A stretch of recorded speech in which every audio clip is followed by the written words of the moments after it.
আলু ভাজা গেল, এটা কাঁকরোল ভাজা বন্ধুরা। ও বেগুন ওটা দিচ্ছ কেন? এটা দাও না।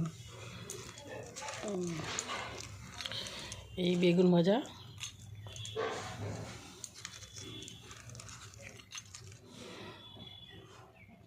এই পটল ভাজা,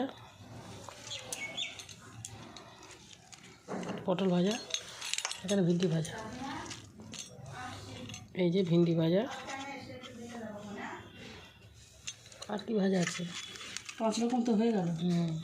আর এখানে এই যে মাছ আছে, মাছ দই মাছ, ডাল মাছের মাথা দিয়ে। তো এই আজকে রান্না হয়েছে।